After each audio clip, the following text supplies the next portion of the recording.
I'm just inside for a moment because it's blowing a hoolie outside right now. So I'm not sure about the sound today, but I'm going to get a move on and harvesting my winter squash. Definitely one of the, I get the biggest kick out of harvesting squash. It's so much fun to see what did grow, what didn't grow. My zone is 5B, Newfoundland, Canada, and without a greenhouse, sometimes it can be challenging. I did have a better year this year and I'm very excited about that. I think there was two reasons. I think there was so much of my own homemade compost in the bed that I planted the wee seedlings in that they flourished there. And then we had the drought, which for many plants was not a good thing. But the interesting thing for squash, the flowers come out here. We're pretty rainy province normally. So the flowers come out, you know, the male are here, and then finally a female flower comes out to be pollinated, and it rains and it just doesn't work. So that often causes some issues, but there was no rain and there was so many pollinators this year, just a crazy amount. And I think that really helped in the pollination of squash this year. Plus warm temperatures. I normally would like my squash to go a little longer, but tomorrow it's going down to 4 degrees at night with rain, and that's the key. I would normally leave it. Squash itself can handle a light frost. The plants, not so much. But a hard frost wouldn't be good. But I don't want to take a chance at all with my gorgeous squash because anything can happen if rain comes here. It could be a storm coming in, you see, and then we could drop right down. And sometimes it's taking too much of a chance to leave them out there, and I'm just not going to do that. So plus I've got so much more to process outside. I've still got celery to chop and freeze. I've got kale to do the same, you know, blanch, chop, freeze. I have leeks I haven't touched yet. Brussels sprouts I haven't touched yet. I have apples I'm still working on. And then there's other produce, you know, there's rutabaga, there's beets, there's still a lot going on out there, and I've got to get a move on, and I've got company coming in 10 days, I think it is. So squash it is today, and I find it so fun just to see what came about, what worked, what didn't. So I'm going to go outside, I'll see if I can talk, and I'll bring them in probably to sit here. They've got to cure for a bit, and I often do that just on my table for the wee bit before the company comes. I'll cure them here for a little bit. So let's go outside and see the squash harvest I have this year. It's my best yet. That's already not that warm out, so I'm going to put a coat on. I've got these gloves because I know a few of them have found their way into the nettles, and that's never fun to grab. And I'm going to get my wheelbarrow, not because I think there's that many squash, it's just that they're rather unruly to carry, so it'll just make it quicker for me to throw them all into the wheelbarrow. Now I've got all shapes and sizes here, and even though I'm a bit sheltered down here, it's still windy, so I don't know if you can hear me, and I'm sure the camera's going to rock. I'll do my best. And here's where nettles are.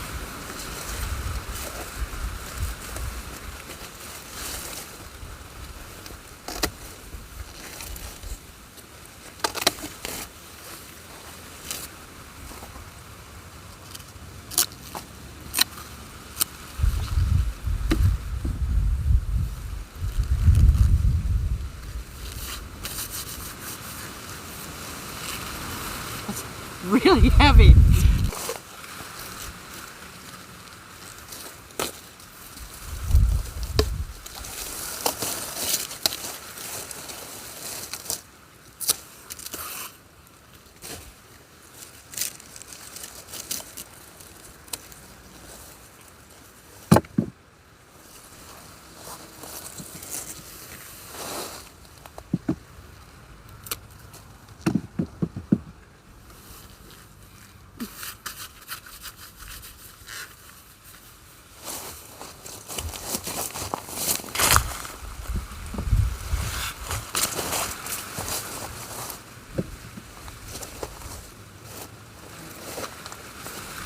I love that this one just grew, planted himself as a tiny wee pollinated squash and sat here the whole summer for me to look at.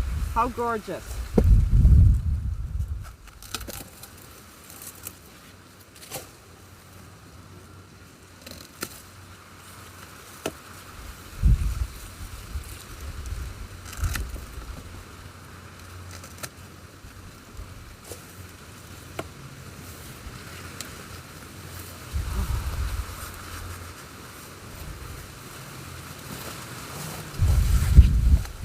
Beautiful and heavy.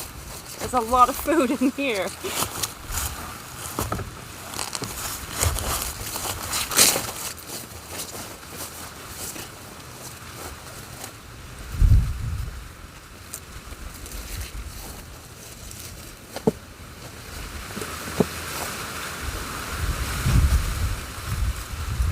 Still has flowers.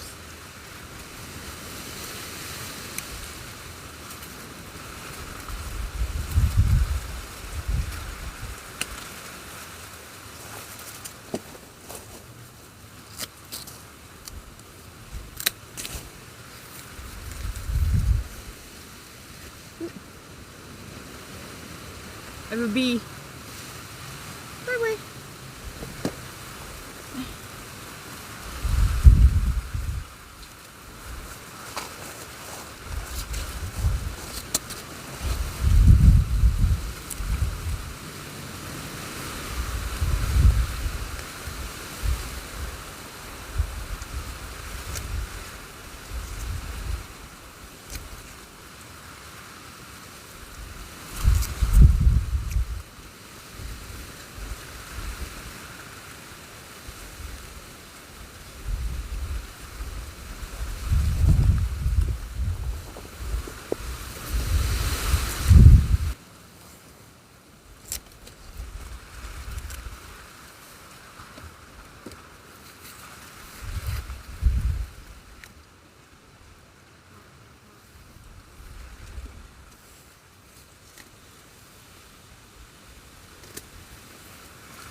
Pretty colors. Yeah.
it.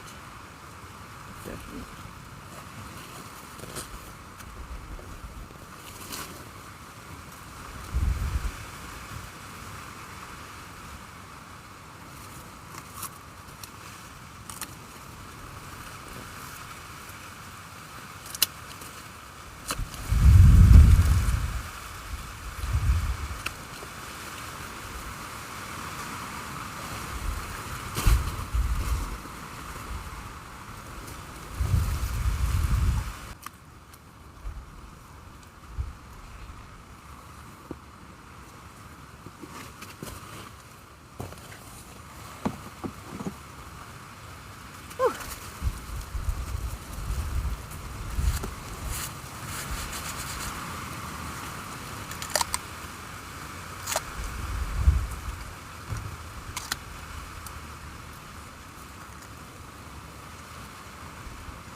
Certainly are heavier than I thought they were.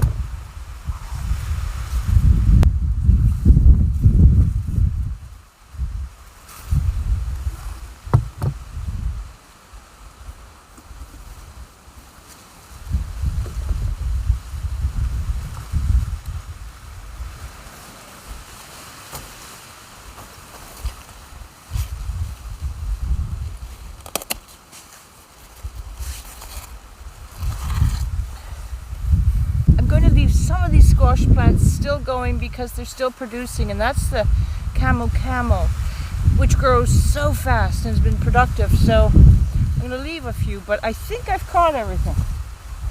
I don't think I missed any. And they're way heavier than I thought. So let's get these inside.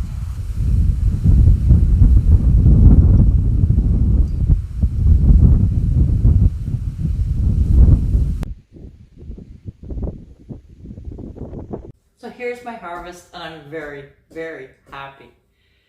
Happy, happy, joy, joy. Was that Ren and Stimpy in the 90s? I have a mix of all sizes and all kinds. I'll try to, I don't know them all, but I'll try to give a guess to what I've got here. I've also found a couple of zucchinis. There's still zucchinis going on outside, and there are still some winter squash that are more the celebration ones, and they're kind of everywhere in different areas of my garden. I'm going to leave those for now and just see what happens to them. So this large one has this type of bottom. I don't know what it is because I buy these seeds for fun, called the Wild Bunch from Bessie's, and it's a mix, and it's just so neat to find out what's going to come from those, what will grow, what won't. I believe this might be called Sunshine, but don't know. This big one, I think it's a really, really big red curry. You can correct me on these because I'm just guessing. These weren't seeds I bought to put in, they came out of this mix. This is a Hubbard, probably a baby blue Hubbard. Gorgeous. These are Triambles, never had them before, came from the Wild Bunch. Bruce just said, that's a really cool one. It's also known as the Shamrock Squash, and it has 3 lobes on it. Here, you can see it better on this one. The 3 lobes. And apparently every lobe has seeds, so I'm not sure how that's going to be for cooking and eating. If it's just a squash full of seeds, I will find out. Then I've got this one, which I believe, because it's got stripes, I don't know if you can see them, and it's about to go a little bit of a color there. I'll see how that turns, although the stem is just rock solid. Rock solid. So it could be a turban. Then I have, I don't know what this one is at all. I don't know. It's really cool though. What a beautiful color. These are Camel. They're a New Zealand squash, and I got 1, 2, 3, 4, 5, and there are 3 growing outside that I've left. I think we'll make it because boy do they grow fast. Now, obviously they should be, there's these colors. This is the same squash. This one's the oldest, and you can see how hard that is. This is very hard also. But they will turn. They're going to cure, and I'll put them somewhere, but they will continue to turn and they'll go orange also. You can eat the Camel as a summer squash. So the ones that are still growing outside, if they don't amount to any size, I will eat them as a summer squash. I have kombachas, and some of these are certainly varieties of. And then at the front, this is fun. Oh, there's a little red curry. That's normally the size I get. These are all celebration, but the reason they are all different, and I don't know if you can tell, but that's as hard and wood a stem as you can get. That is fully cured, can't get my fingernail through it. But they're all the same. But where they came from was from my compost. And when I planted my squash, all these squash plants came up from my own discarded compost, or my vegetable scraps, which were celebration, and they were on the top, so I knew that they hadn't fully composted down. And what came up, because it's second year, if they cross-pollinate all these, and they do great that first year. But if you save those seeds and you weren't careful about it, and they all mix, which I don't mind because I buy new seeds every year, then you get these amazing variations because they cross-pollinate. This is basically what it should look like, a celebration. And they are a cross between, they're acorn, they're a cross between, what's the other one called? The one that looks just like this, I can't think of the name. And, but this is almost a cross. I didn't grow any, little pumpkin, what do you call those? Jack Be Littles, but that almost looks like one. This one may not, I will eat this one because it's too young. But they've all got different shapes, different colors. There's a typical one, by the way, smaller. I love this one. Is that the one? Oh no, yeah, some of them have this green bottom, like that. I love them. Anywho, that's why there's a variation, but they are all supposed to be a celebration squash, so they're a mix. So that's a lot of food. There's 28 in total. Yes, I counted all the small ones also, because when I roast vegetables, I'll just take one and half it to go with the meal with the other vegetables.